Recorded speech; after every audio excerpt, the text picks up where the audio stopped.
सामन है जिनका, चंदन से है दिव्य वचन। अक्षत सम अक्षत है श्रद्धा, सुमनों सा सुंदर है तन। नैवेद्य चरित्र जान है दीपक, पशु विधि करते धूप दहन। ध्यान सुफल है अर्घ्य समाधि, मुनिवर तुमको नित्य नमन। अनर्घ्य पद को पाने गुरुवर, मेरा अर्घ्य समर्पित है। एक जीवन क्या सौ सौ जीवन, गुरुवर तुम्हें समर्पित है। ऋषिवर तुम्हें समर्पित है। देवादिदेव विख्जराठ कैवल्य कमलापति आदि ब्रह्मा आदिनाथ भगवान की। देवादिदेव विख्जराठ वर्तमान शासनक महावीर भगवान की। परम उपकारी आचार्य पवर गुरुवर श्री विद्यासागर जी महामुनिराज की। परम पूजिक स्वाठ आचार्य श्री समय सागर जी महाराज की। 3 कमनों करोड़ मुनिराजों की। पंच कल्याणक महामहोत्सव की।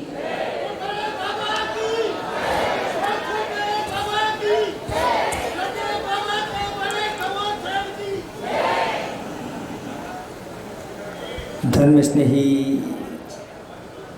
भवात्माओं, यह पंच कल्याणक महामहोत्सव चल रहा था, जिसमें 3 दिन तो आप लोगों के होते हैं और खूब धूमधाम से आप लोग उनके गर्भ जन्म कल्याणक मना रहे थे। लेकिन आज उन्होंने अपने ऐसे परम भाग्य को जगाया है और उन्होंने आज दीक्षा धारण कर ली, जो इस मनुष्य जीवन का सबसे बड़ा सार है। वो कहते हैं कि भगवान जब दीक्षित होते हैं तो उनके साथ बहुत सारे लोग भी संयम धारण कर लेते हैं। तो यहाँ के लोगों ने भी भगवान का अनुकरण किया और अपनी शक्ति अनुसार इन लोगों ने व्रत किया। बहुत सारे लोगों ने भाव बना लिए, विषंग हो गया। ये बहुत दुर्लभ है अपने जीवन में ब्रह्मचर्य आदि का पालन करना। शास्त्रों में तो ये कहा गया है, अपनी संतान चाहे बच्चा हो चाहे बच्ची हो, जब तक उसका अध्ययन काल चलता है, गुरुओं से ऐसे ही ब्रह्मचर्य लेकर के उसका अध्ययन कराना चाहिए, क्योंकि यह ब्रह्मचर्य आश्रम कहलाता है, घर में रह कर के। और जिन बच्चे बच्चियों के ऐसे संस्कार होते हैं, एक दिन वह अवश्य वह पूर्ण रूप से व्रतों को अंगीकार करते हैं, अणुव्रतों को अंगीकार करते हैं, महाव्रतों को अंगीकार करते हैं। भले वो गृहस्थ बन जाए, लेकिन उनके अंदर इस प्रकार के संस्कार जागृत रहते हैं। इसलिए उनके जीवन की रक्षा के लिए सब संयम धारण करना चाहिए। कहते हैं एक बार जीवन में वैराग्य जागृत हो जाए तो आपका पूजा करना सार्थक हो जाएगा, आपका तप करना सार्थक हो जाएगा, आपके व्रत करना सार्थक हो जाएगा, आपका दान देना सार्थक हो जाएगा, क्योंकि यह वैराग्य इस मनुष्य पर्याय में ही मिलता है और कहीं नहीं। पूजा पाठ तो देव लोग खूब करते हैं, यहाँ तक कि ये आष्टानिक पर्व चल रहे हैं और इन आष्टानिक पर्वों में देव 8 याम निरंतर वहाँ नंदीश्वर में जाकर के प्रचुर मात्रा में द्रव्य को चढ़ाते हैं और भक्ति पूजा जैसी देवलोक करते हैं वैसे मनुष्य तो कर ही नहीं सकते। लेकिन जो मनुष्य कर लेते हैं वो देव नहीं कर पाते, क्योंकि इस पर्याय के साथ ही यह संयम मिलता है। पहले लोग ज़्यादा संयम को धारण नहीं करते थे, करते भी थे तो वृद्ध लोग करते थे, कोई एकाध ऐसा आ जाए। लेकिन जब से हमारे गुरुदेव ने संयम धारण किया और युवा और युवतियाँ तैयार हो गई, और कितनी हुई उनको देख कर के अन्यत्र भी इस प्रकार की सब जगह संयम को लेने की होड़ लग गई कि हाँ, आज इस कलिकाल में भी हम ऐसे संयम को धारण कर सकते। बहुत सारे लोगों की भी भावना है गुरुदेव हमारे बीच में नहीं हैं, लेकिन गुरुदेव ऐसे अपने शिष्य तैयार करके गए हैं आगे जाकर के। अभी 16 तारीख को पूज्य बड़े महाराज को उस पद पर आरूढ़ होना है, और जिनकी भावनाएं बाकी रह गई है उन सब की भावनाएं पूर्ण, और हम लोग भी हमारे लिए जो भी यथायुग कार्य होंगे, आपके भी जो समाज के रह गए हैं, आचार्य का आशीर्वाद हो जाएगा, हम लोग भी तैयार रहेंगे, सबकी भावनाएं पूर्ण होंगी, इसमें किसी प्रकार का विकल्प नहीं करना। यद्यपि आचार्य भगवंत चले गए, लेकिन हमारे मन से, हमारे हृदय से कभी जा नहीं सकते, वो हमेशा अपने अंदर विद्यमान रहेंगे, उनके वचन हमारे अंदर विद्यमान रहेंगे, उन्हीं के द्वारा दी गया यह रत्नात्रय है। इसलिए आचार्य भगवंत जाकर के भी गए नहीं। ऐसा कहा गया है कि तप करते यौवन गया, द्रव्य गया मुनिदान, और प्राण गए सन्यास में, तीनों गए न जान। अगर तप करते हुए यह यौवन निकल जाए, और यौवन की दहलीज पर उन्होंने जैसे ही कदम रखा और उन्होंने अपने जीवन में संयम धारण कर लिया, और उनका तप तभी से प्रारंभ हो गया, तो उनका पूरा जीवन यौवन इस संयम तप के साथ गया है। तप करते हुए यौवन गया, प्राण गए सन्यास में, और सन्यास के साथ संयम के साथ ही प्राण चले गए, तो तीनों गए न जान।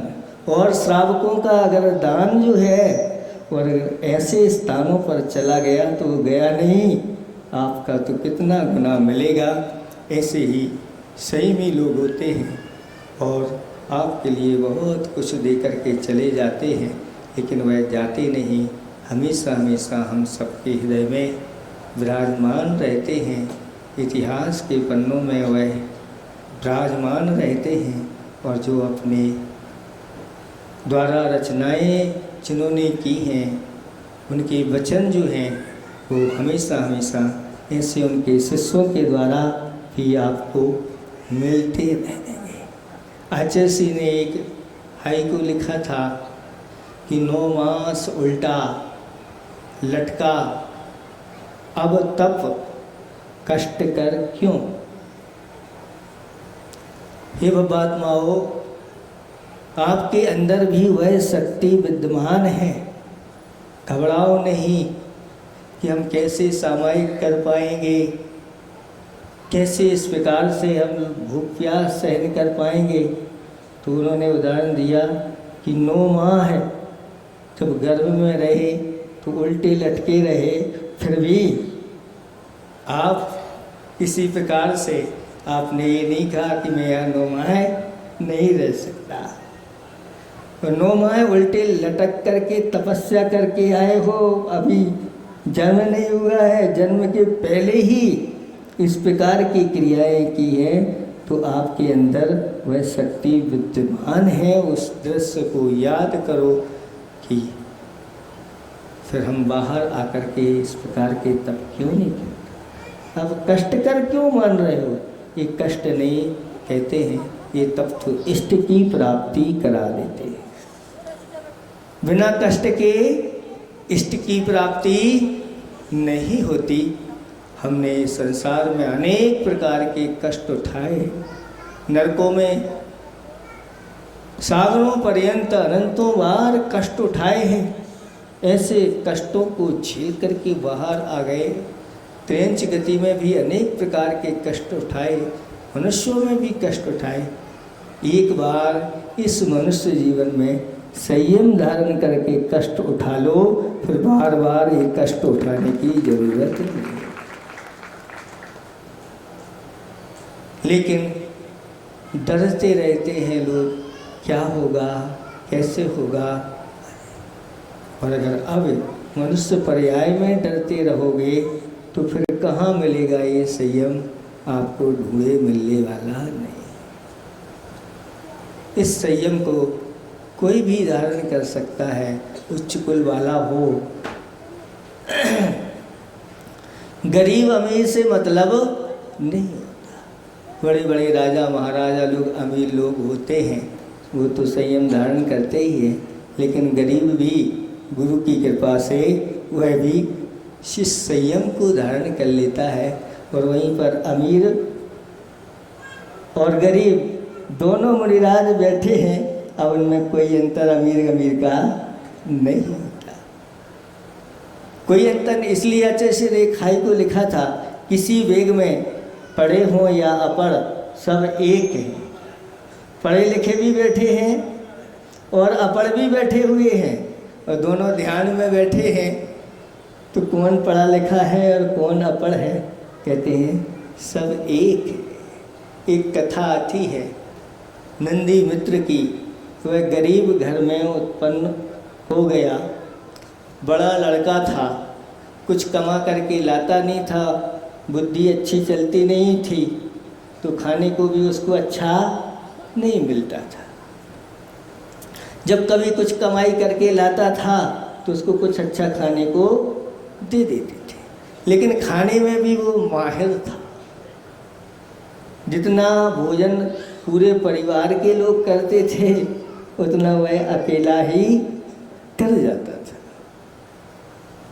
तब एक दिन परेशान होकर के माता पिता ने उसको अपने घर से निकाल दिया कि खाना खाना है, कुछ कमाना तो है नहीं, निकल जाए यहाँ से। और निकल गया, और वह जा रहा था दूसरे ग्राम में और देखा कि एक लकड़हारा लकड़ी काटने के लिए जा रहा था।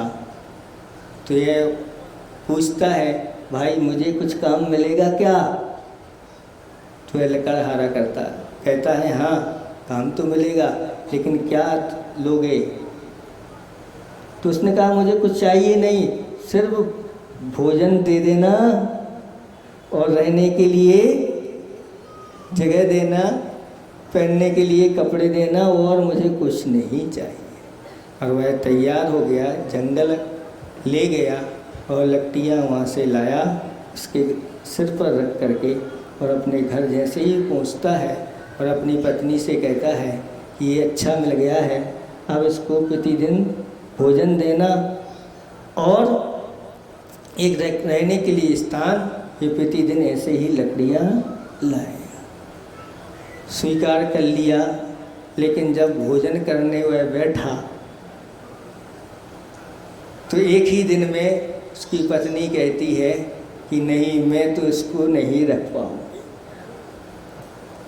तो वह उसका जो पति था वह कहता है कि अब ऐसा करो कि एक मटके में इसके लिए दलिया बना दो, और वह दलिया पी लेगा और काम होगा। वैसे रोटी तो 100 रोटी खा गया, तो क्या हो, कौन बनाएगा, कौन खिलाएगा? तो इसको दलिया बनाओ, भेरी बनाओ और इसको पिलाओ। ऐसे करते करते एक वर्ष जब हुआ, दीपावली का दिन आया, तो उसकी पत्नी ने सोचा कि हमेशा इसको दलिया वगैरह ऐसा खिलाते हैं, अच्छा भोजन नहीं, तो दीपावली के दिन, त्योहार के दिन उसके लिए अच्छे पकवान बना करके खिला दिए। और पकवान खिलाए तो अभी तक तो खाए नहीं थे, वह जठराग्नि वैसी थी नहीं, उसके कारण से उसको प्रमाद आ गया और भोजन करके सो गया। अब लकड़ी काटने जाना था और ये सो रहा था, तो पूछा ये सो क्यों रहा है? तो आज इसको अच्छे अच्छे पकवान खिला दिए हैं, इसलिए ये। तो उसने अपनी पत्नी को डांट लगाई और आपस में इस बात को लेकर के झगड़ा हो गया। तो उसने सोचा कि भाई अब ऐसे घर में अपन को नहीं रहना कि जहाँ अपने द्वारा झगड़ा, और उसने अपनी रस्सी कुल्हाड़ी उठाई और अब निकल गया, मैं अब स्वयं ही अपना कार्य करूँ।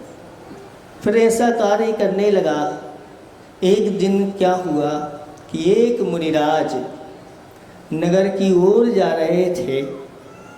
इसने जब देखा पहली बार कि ये महाराज, इनके पास तो कुछ भी नहीं है, पहनने के लिए कपड़े भी नहीं हैं, इनका भोजन कैसे क्या होता होगा, पर वह उनके पीछे पीछे हो गया और विचार करता है कि अगर इनको कहीं कोई भोजन नहीं देगा तो मैं इनको भोजन कराऊं। और जाके पीछे पीछे गया और उन मुनिराज का बड़े बड़े लोगों ने पड़गाहन किया, और एक चौकी में जाकर के घर के सामने मुनिराज का पड़गाहन हो गया।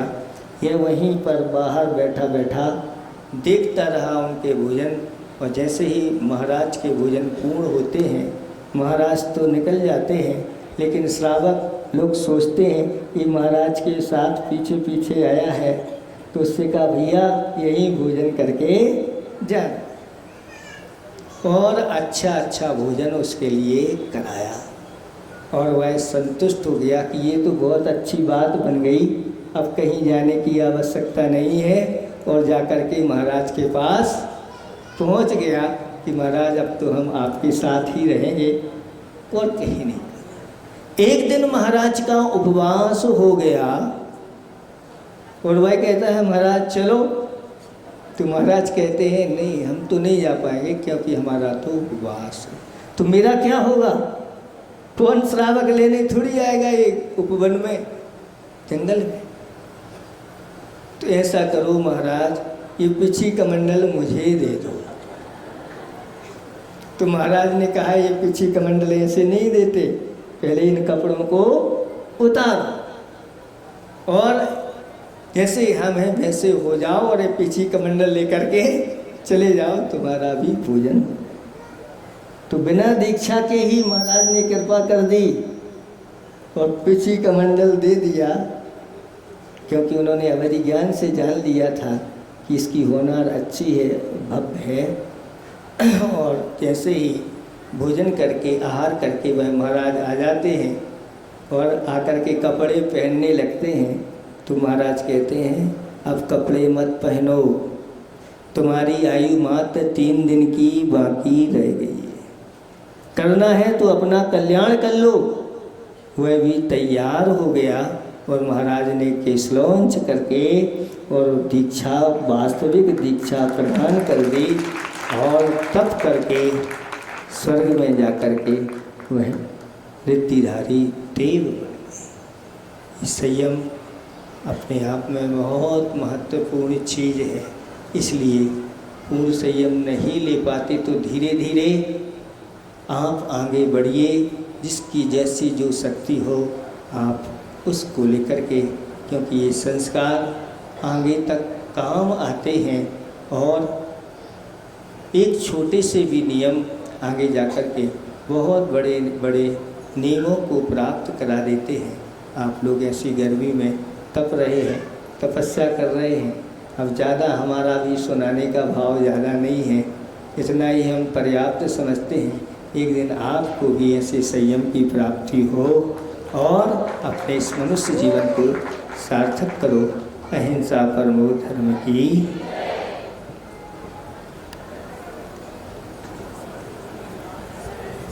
जिनवाणी